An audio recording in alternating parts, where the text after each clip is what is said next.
Des questions d'ailleurs, mais que cache, n'est-ce pas, arrivé, il y a Yves Le Drian et consorts. D'ailleurs, Yves Le Drian, ce ministre français, Ndemoutoua, Lubaka, n'importe quoi, il a critiqué, il a même prononcé propos moko diffamatoires à l'égard du président Félix. Mais les loyaux, on le voit, c'est lui qui est venu avec une autre délégation. Vous savez, et l'autre, on aura toujours que des fêtes Genève, les Alaki, escroquerie à grande échelle, les Alaki, quelque chose que les Blancs avaient monté pour exploiter davantage le Congo. Ce qui IDPS ACP là qui c'est parce qu'on avait fait un constat sur terrain. Mbongwe Bimi, Kamere a lobby que non, au mois de dans peu de temps, à remettre le chef de l'État pour inaugurer. Mais on se rend compte par après que Mbongwe Bima qui a salé le peuple à descendre sur terrain, à côté le côté, et le président Fachi est descendu, a moni que rien n'a été fait, clameur publique et Zalaki, et Sengi était non président Alain Delado dossier. C'est alors que, comment rendre justice indépendante? Parce que l'État des droits a été respect à la loi et à la justice indépendante. Et comme Salami, c'est alors que Bazou Kamere va entendre le ministère public a prouvé qu'il y a des séries à culpabilité. C'est ainsi qu'il va détenir de manière à ce que Assa Assamba. Merci beaucoup, mesdames, demoiselles et messieurs, amis fidèles téléspectateurs de la 3xw.congofrance.com. Vous êtes partout dans le monde. Bozali na Kinshasa, boza na Matadi, boza na Lubumbashi, boza na Kolwezi, pourquoi pas na Brazzaville, boza na États-Unis, boza na Belgique, France, partout côté là. Émission la biso tika ete kimia ya Kolwesu. Ingela Obanda Konabino, vous savez l'émission Oto sur la Pona Congo est représentée par Wabino Mboka Yannick Wenge, Moto Atona, la 4 5 Bonzambe, la 4 conférence, merci de la fidélité, confiance au Bossala Rabiso. Pour la information, il y a sur net peu clair dans 4 émissions. Nous avons pour la bino mon mboka Roger, analyste, analyste. Moi quand c'est pas la première fois dans le Congo France, dans le déjà tout sur la. Oyo etali mboka na biso Congo, mais tika tena pesa mbote na bandeko ba soutenir ka émission ba na biso ba partout dans le monde entier. Merci beaucoup. Na maman Adèle Yombo andima ko vana ba boakama na fondation na ekane kuvwa asunga kabana o Boakama, autiste, Tozomi, pourquoi pas na maman Miminduma, maman Miminduma na Kati, ya Bundes, pourquoi pas na mon vieux Joseph Lusanga, na Kati ya Mboka Lopoto Kuna, donc atala biso vraiment na boke binyoso, toko sola mambebele na Kati émission oyo, toko sola vraiment mambebele na un grand analyste dans la résidence pour tout cela toujours Mambozo de Camboura Congo, un grand analyste na Pession de Papa Roger Bonissa. Oui, merci, bonjour. Sentez à moi bien, malgré la grippe à malgré Covid-19 au Tozanango. Mais je crois que tout va bien, il n'y a pas vraiment de problème. Okay. Merci beaucoup, Papa Roger. Tout le monde, comme tout le monde, il y a la Covid-19, le coronavirus, va confirmer que Nandaku, Maramao, qui n'a ça fait mon temps, il passe, il est malade et on bon, malade des alliés, il faut qu'on soit vraiment au sérieux, mais il faut tout simplement qu'observer les mesures, il y a des gestes barrières. Oyo sengele temutunyo so asale là pour aimer qu'on permettre vraiment à pas trop en contact pour na contracter ba maladie on. Mais toujours semble nzambe que Dieu fasse grâce et permettre que à l'avenir vraiment qui c'est mon ana ou bien maladie diminuer parce que confiné sur son akata bandako on ne sait pas bouger, économie à bamboka pe ezali pratiquement par terre. Et la raison pour laquelle au moins même l'institution bancaire mondiale et s'inquiète pas mais qu'à revoir ba crédit ba dette mususu ya ba pays ba annuler yango parce que après Covid en tout cas ba économie belé ko kufa.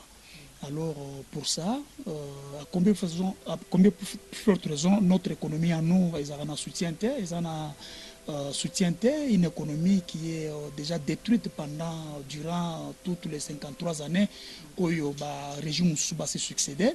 Alors nous osons croire que le gouvernement peut fournir de grands efforts de manière à ce qu'il y ait un plan, il y a un redressement économique après Covid-19. Merci beaucoup et Dieu merci à Moussa Lanzambe.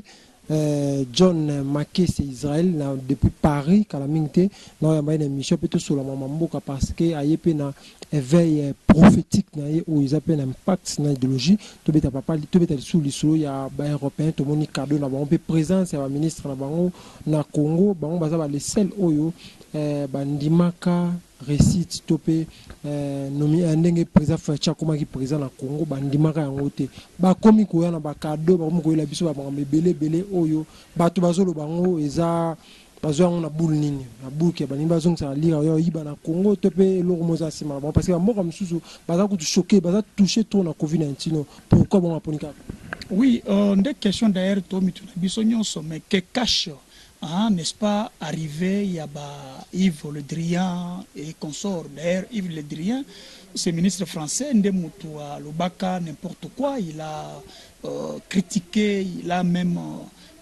prononcé propos moko diffamatoires à l'égard du président Félix. Mais les loyaux, on le voit, c'est lui qui est venu avec une autre délégation. Vous savez, l'autre, on va toujours que des fêtes Genève, les Alaki, escroquerie à grande échelle, les Alaki, quelque chose que les Blancs avaient monté pour exploiter davantage le Congo. Et bien, comme Bazalaki devant ba marionnette, bateau Bazalaki n'a aucune popularité, aucun impact politique qu'on a à Congo, il fallait qu'on se servir à Banabatuana pour faire régner la nouvelle loi qui consistait à exploiter le Congo sans pareil. Compagnie locale Glencore et consort, qui bazonga de plein fouet, de manière à ce que le peuple congolais s'est retrouvé. La raison pour laquelle Monaka Bafayoul qui vous disait que non, moi 2 ans après, nous avons la sous-présidente, disons, on a organisé l'élection, mais en vertu de quelle loi tu y habitais. Donc, Azalaki tout simplement, Mouto Azalaki dirigeait. Moni Mouto y a coûté un plan qui a été déjà établi, programmé. Alors, y a Kotika Kanakata Shema, que voilà, Oyokosa les aboués. Donc, Kolongo ya président Fachikuna, Ezalaki est bouleversé qui va calculer na bango, raison pour laquelle le monaki babandaki, mais en fin de compte, on a constaté que Bazaki n'a preuve à apporter devant la il n'y a aucune preuve. Excusez-moi, entre parenthèses, Lelo Henri Majiba Kangye, pour outrage à chef de l'État. Mais vous devez savoir, excusez-moi, on a apporté une lumière là-dessus. Il y a que non, en France, on injurie, on n'arrête pas. Mais non, France a l'Angola infraction, on a eu outrage ou offense au chef de l'État en 2018. Cette infraction existait. Et Banako existait depuis la Cour de sûreté à Mobutu, créé cette infraction parce qu'on a élevé le président de la République comme une institution. Maintenant, pour protéger l'institution président de la République, il fallait créer l'infraction au outrage. Pour Soki, au lobby mabé, dans le sens propos diffamatoire, injurier à l'égard de l'institution chef de l'État, il faut la poursuivre. Sauf que en Allemagne, un article 46, il y a conscient à Bango, Bazali Kolobela, que tout député a coisé sur un caractère diffamatoire, des propos diffamatoires, à caractère injurié, si vous voulez, à l'égard du chef de l'État, à cause de la poursuivi. Donc, ce qui, par exemple, aux États-Unis, ça n'existe pas. En France, Balongoli Yango, mais cela ne veut pas dire que nous sommes Kolongolamote. Monsieur Henri Mangi a été arrêté pour diffamation, pour outrage. Alors, il faut démontrer à peuple congolais comment le chef de l'État l'élection a été nommé. Cela va nous aider parce que alors nous nous rendons compte maintenant ici que on ne sait pas ils viennent faire quoi. Pays touchés na Covid. Pourquoi pas tous ces pays? On voit la Banque mondiale 460 quelques millions de dollars, les États-Unis autant de millions, SSI autant de millions, OMS autant de millions, Bango Baye autant de millions. Qu'est-ce qu'ils veulent? On ne sait pas. Le Congo regorge beaucoup de potentialités. Le peuple congolais, il faut azala attirer, il faut azala avertir pour nous comprendre que ces gens, ils viennent tout simplement pour des intérêts. Nous avons beaucoup de pays, bazan a problème, seulement nous. C'est ce que je dis. Moi, je crois pour ma part que pour Bazali un agenda caché. Cet agenda caché, difficile de le savoir, mais avec le temps. Merci beaucoup, le grand analyste, très bien répondu. Tout la biso va comprendre vraiment ndenge maso na biso. Mais tout peut être solo et actualité, ou ça analyse, tout peut lecture na na procès oyo ya 100 jours ndenge ndeko na biso dirka ba Vital Kamerhe za tout le monde ba témoin ba bimi lecture na yo ezani na procès ndenge mamunyo. D'une manière brève et générale, procès ezali koleka très bien, ezali équitable parce que droit à défense ezali garanti par la loi et puis tozali comme on a yango. Kamerhe azali poursuivi avec les autres pour na infraction babengi détournement de deniers publics, azali poursuivi pour na corruption, baza poursuivi pour na blanchiment de capitaux. Toyoki instruction ndenge leki na niveau ya tribunal tomoni ba témoin ba leki moko ba meki ko sala ba déposition na bango. Nous comprenons une chose, problème tozanango ezali d'abord problème ya ba logements sociaux. Ba logements sociaux oyoyo et bandaki un programme, un contrat qui a été signé entre l'État congolais na société Samibo, il y a Jamal. Alors il s'est fait que ce contrat là est signé na période ya ministre Bitakwira. Ils ont acquis 900 maisons pour 26 700 000. Mais ce contrat-là n'a pas été exécuté faute de moyens. Tolanda qui d'ailleurs, le ministre Kangou Dialoba qui n'a pas de moyens. Priorité na bango ezaki élection, ne pouvait pas, excusez-moi, on ne pouvait pas exécuter ce contrat-là. Maintenant, baye ko kotisa vena c'est baye ko changer ko baye ko kotisa ba clause mususu additionnelle na contrat pour na ba réduire nombre ba province parce que ça qui concernait 9 provinces ba réduire nombre de provinces mais montant etika la kawana parce que ce qu'otangi la loi sur la passation des marchés publics ezali ko autoriser addition avenant un contrat, mais est dépassé montant il y a 15% par rapport au montant initial. Mais pour se rendre compte que avenant oyoyo ba Kamerhe ba kotisaki et ça coûte au-delà. 900 maisons à 26 millions, 1500 maisons à 57 millions et quelques. Maintenant, on se pose la question de savoir, mbongo yo ba bimi si les 57 millions soi-disant, et bima qui pona nini sans un soubassement légal. C'est-à-dire, contrat ezala qui na nous signé, avena bandima qui na ngote, na oyo ba bengi directeur général du contrôle des marchés public andimaki yango te asengaki bango bameka ko revoir yango respecter ba norme ya loi mais dommage ça n'a pas été accepté tomoni mbongo ebimi na période moko ya 2 mois et puis mbongo nyonso bimi or la loi elobi que bakoki ko bimisa mbongo nyonso te il faut ba bimisa au moins 30% à 20 pour na ba travaux 20% pour na fourniture ya ba matériel mais tomoni que mbongo nyonso sani ne bimi alors que travaux na ne bandaki ata na kati ya terrain. Donc on comprend par là qu'il y a eu une certaine intention. On est allé selon Bisso, pas selon le tribunal, selon Bisso. Donc on est allé indice, il doit y avoir une infraction à détournement na katikuna. Alors d'une manière générale, dossier ezali koleka ndenge tomo et la procès ezali koleka malamu, il n'y a pas vraiment de problème. Le jeudi, tous en plaidoirie, c'est-à-dire avocat, bakoya, ba défendre, ba prévenir na bango, ba pesa, ba la kisake, ba prévenir, ba yibite, ministère public akoya, ako démontrer que prévenir yibi, il lui revient, il y a ko démontrer pesa ba preuve, ceux qui ont ba preuve, il faut profiter na prévenir. Je crois d'une manière générale, procès à Libye, les procès politique, les procès pénal. Donc tout le monde a mis tout que non, on veut sacrifier Kamerhe et consort. Les procès pénal, les faits sont là. Tout le monde de la mobilisation nyonso, tout le monde est ngezokende.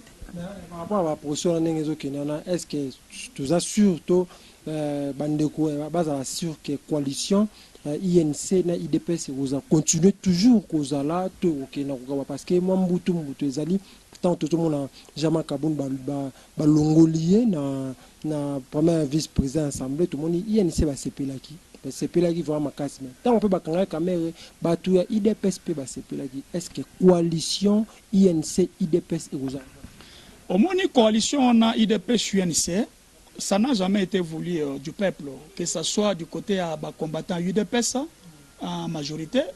Moutatikali ko sepela na coalition na vraiment zalité parce que bayebi comportement Kamerhe selon les combattants de l'UDPS bayebi que aza caméléon de balobaka voilà et consort. Alors ce qui UDPS a sepela qui tang bakanga qui c'est parce qu'on avait fait un constat sur terrain mbongo bimi Kamerhe a lobby que non au mois dans peu de temps à remettre le chef de l'État pour inaugurer. Mais on se rend compte par après que le peuple a descendu sur le terrain, et le président Fachi est descendu, a moni que rien n'a été fait, clameur publique et Sengi était non président Alain Delado dossier. C'est alors que comment rendre justice indépendante, parce que l'état des droits a été respect à la loi et à la justice indépendante. Et comme Salami, c'est alors que Bazui Kamere va entendre le ministère public a prouvé qu'il y a des sérieuses et culpabilité, c'est ainsi qu'il va détenir de manière à ce que Assa Assamba. Mais dire que le combattant dont Bazali contre Kamere, je ne pense pas. Donc tout le monde sait au moins qu'il y a eu quelque chose au Kamere, il fallait ça là à Salakité. C'est très important que Batouba comprenne ces problèmes-là. Mais la coalition Kamere, disons UNC, IDPS, je pense que c'est qu'on appelle coalition ou mélange à argile n'affaire. C'est très difficile qu'on a mis balé vendre et Sikamoko. Parce qu'ayant déjà, si vous voulez, deux personnalités politique au Bazali au Nalikolo, Bangomi Balé, Bazali on le chef, je ne pense pas que ça va marcher. Vous comprenez ça? Il faut toujours que Nakati soit ta coalition, Mokwazela Azala un peu plus élevé que l'autre. Alors à ce moment-là, ça peut marcher. Mais ceux qui sont basés sur le même pied d'égalité, sur le plan et à leadership Nabango, ça marchera un peu différent. D'autant plus que Kamere a lobby que y a cause à la président, de candidat président en 2023. Fachi 2022, en fait, il est président maintenant. Mais comment voulez-vous que s'il travaille bien à côté quand on a 2023? C'est là où il y a un problème. Vous comprenez? Mais on est à cause lointaine. Mais à cause proche, c'est tout simplement que Kamere n'a pas bien travaillé, n'a pas bien supervisé l'activité, il y a programme, il y a chef de l'État, il y a 100 jours. Et loko yo combattant, Bazali nango vraiment d'accord. Okay. Merci beaucoup de mettre solo dans ya tambo mwamba de invitation au de la azobo a toujours pour répondre et comme le kola likambo bato comme ko lobela des invitations déjà au aboy ko répondre nango na habité na ki mutu moko pe FC saloba ki soki kara bakangi tambo mwamba moi donc na 11h et comme butu donc na moi mbala moko baluka butu mbala moko na habité réaction ezani bon oyebi bato na FCC baza ba malfrant baza batumoko bazali vraiment selon moi ce ne sont pas des humains batona ils doivent avoir quelque chose dans leur tête la pourriture yango moni Laurent Désiré Kabila benga bango ba rebut lokola batambo mwamba le renégat ba conglomérat d'aventuriers. Vous savez toyebi que conscient na biso zali ko consacrer oyo ba bengi ba immunité parlementaire. Dans un principe autobengaka immunité principe du responsabilité, excusez-moi, autobengi en droit immunité absolue. C'est-à-dire que tango un député azali na cadre ya musala na ye azali ko émettre opinion na ye azali ko sala vote na cadre ya musala na ye akoki ko za la poursuivité, ce qui est tout à fait normal. Principe ya mibale to benyango principe d'inviolabilité. Principe wana ezali otobengi immunité de procédure. Mais na tango député azali na activité ba bengi extra parlementaire, c'est-à-dire ba misala oye tali ba fonction na yete na kati ya parlement. Alors azali ko commettre certaines infractions il y a droit commun au député ou sénateur, il faut la poursuivi. Mais pour nous la poursuivi, il faut balandela un certain schéma, une certaine procédure. Procédure ezali que ceux qui ezali flagrant cité, il faut bureau ou bien soit assemblée ou le Sénat va payer sa avis na bango pona kolandela ye. Nakanisi monsieur Tambou Mwamba bazali ko se cacher derrière cette majorité. Ce n'est pas pour rien bomona ki biso tozo la présidence nakata Genève totiki FCC azali ko wole la côté ya députation nationale azali ko la côté kuna ki azala na majorité. Non, nous comprenons pas ça. Nos politiciens bazala qui pour comprendre que bazali bango animé de la mauvaise foi bango nyonso bakei président Kabila Longwa mais Kabila Longwa alobi na Longwa ma tiki piège alobi na tiki suko système nangana ya majorité sur landela tambo mambolandela ndenge nini flagrance ezalité okozwaye comment azali couvert par ces immunités là na kati ya parlement parce que bazali ebelé. C'est là où se pose un problème très sérieux. Donc je ne pense pas parce que c'est moutouana alobi que non soki bokangi to kocha moto ils le disent pour le dire mais tant on va kangaye moto kozalate. Il y a beaucoup de dossiers. Je vous dis, bah dossiers allaient belé, bah Yuma et consort, bah passer devant la barre. Et FC ça kotika lo chaka moto te. Moto ngo kochela ka onde ina ebité parce que le peuple est avec le président. Le peuple fait la loi. Il y a des souverains primaires. Na mon peuple qui est na balabala te pour que nous défendre le cadre moko il y a FCC. Alors ce qui se fait na kati Assemblée nationale, ça nous fait mal. Lelo oyo FCC lobi azana coalition na UDPS. OK? Mais tout le monde FCC encore en alliance avec les Lamuka. Bah député, ils allaient inconcevable. Je préférais peut-être que Lamuka a la plus proche. Il y a Félix Kaza la plus proche, il y a Kanambe. Mais Kabila za muto abomimboka oyo, Kabila zali muto oyo te ko kozala ko pesa biso obaleson. Kabila za muto to ko soutenir ata mukete. Katumbi na Jean-Pierre Bemba baboyi quand même ndenge Martin Fayulu za ko approcher. Mais non, mais Martin Fayulu, mon frère Tolobakango, maintes fois, yazali kosala opposition te, yazali na haine, excusez-moi, yazali na motema mbindo, motema kaina contre Félix. Mouto à cause de la proche à Martin Fayulu, ezali Félix, ezali Kabila te. Est-ce que na période à Kabila Martin Fayulu pouvait parler? Ma période à Kabila Martin Fayulu pouvait faire tout ce qu'il fait maintenant. Je ne pense pas. Mais les gens qui ont à cause il y a le respect à la liberté fondamentale, ils ont consacré dans la constitution que Félix a mis qui respectait. Donc ce que Fayulu fait, ils ont mutema mabe o azali na yango à l'égard de Félix. Au lieu de faire une opposition républicaine, il y a qu'à critiquer ce qui n'est pas bien fait. Il y a quoi apporter ma solution, mais il y a chaque fois ce qu'a fait Mounoko c'est Félix. Est-ce que ce Mouni Fayulu a fait Mounoko pour Kolobela Kabila? Jamais de la vie. Il l'a jamais fait pour quelle raison? Et il sait que Baza ko tire ba origine na bango kuna. Bazo tire ba origine kuna. Ngana zolo ba yango polele na zo bangate na loba ke bazali ko tire origine na kati ya Kabili. Bati ba origine na kati ya Kabili. Fayulu va accepter Azala en coalition avec Kabila pour faire partir Félix, il sera content. Mais vous n'allez jamais content de faire coalition avec Félix pour nous faire partir Kabila. Pour nous parce que ceux qui moutozana hene na mutema mabe contre Muninga. Est-ce qu'il faut vouloir bien ailler? Jamais. C'est ça le problème. Alors les autres sont des hypocrites. Ils se cachent derrière quelque chose. Ok? Mais il n'est pas hypocrite. Il le fait. Je crois que le peuple doit comprendre que les Fayulu, les Katumbi, les Bemba, tous ces gens, bazali ko travailler pour n'avoir intérêt collectif ya peuple congolais. Bazali ko travailler pour n'avoir intérêt na bango. Katumbi a géré avec Kabila pendant 18 ans, lui pendant 10 ans. Les Bemba ils étaient là na 1+4. Qu'est-ce qu'ils ont fait? Mais Fayulu Azalaki député président ya Ecofino na ville à Kinshasa, qu'a-t-il fait? À voter même Kimbuta, nous le savons nous tous à Zouambongo. Mais je me pose la question, loi Moko Bimaki sur les anciens présidents, Fayulu était député. Pona nini Fayulu s'opposer à la loi onate. Pona nini Fayulu a dénoncé Kayangote. Mais aujourd'hui nous voyons que la loi là existe, n'est-ce pas? Pona nini ce gars a travaillé pour les intérêts du peuple. Il a veillé tout le temps à travailler dans Katia, il y a parlement. Mais pona nini a salagi cet effort. Nous comprenons par là que M. Fayulu et la Mouka bazali ko travailler pour les intérêts de Kabila. Preuve yango na tongola na Katia assemblée, bako kotisa une pétition pour la décision Kabundu te pour bazam minoritaire. Mais au monique plus de 290 quelques personnes députés bah, voté pour la décision de Kabound. Baza Banani, Bazali FCC, Nala Mouka. Voilà, c'est simple. Donc nous comprenons. Merci beaucoup papa pour ce que vous avez état de droit au Kota na mboka na biso Congo lelo ba biloko tozomona lelo na kala ezala quitté okoloba nini na état de droit za na mboka na biso plutôt analyse na sur état de droit ndenge président biso Félix Tshisekedi aza na pouvoir aye na état de droit ozomona Nayambo état de droit ezali mboka oyo etosaka mibeko, mboka ya mibeko, mboka oyo kokuta peuple. Ok, azali kotosa mibeko, pe azali na se ya mobeko.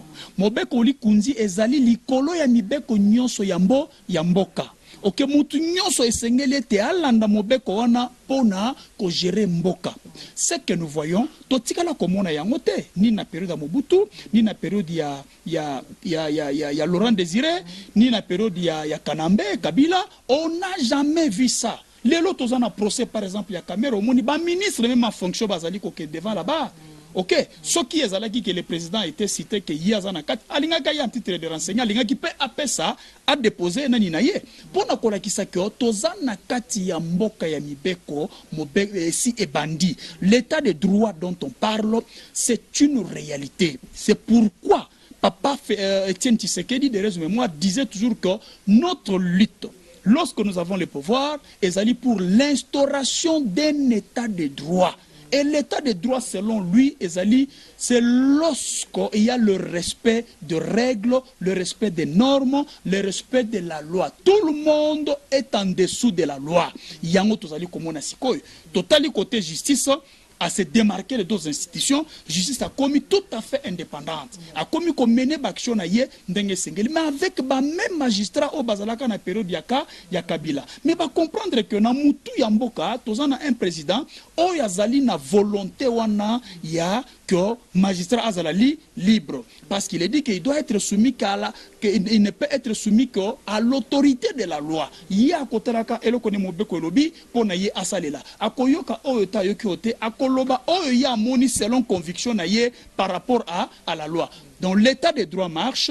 En tout cas, je crois qu'avec l'état de droit, tokozana bonne gouvernance, avec l'état de droit, justice sociale et kozala, avec l'état de droit, partage équitable à minéraux kozala, avec l'état de droit, et qu'on permettre que l'investisseur tant bazali koya, va se retrouver na kata ba investissement na bango. Avec l'état de droit, mona yamboka nyonso akokile loko kende ko funda ko kende na tribunal na cour a déposer plainte na ye contre tel et tel individu, qui est intouchable à l'époque.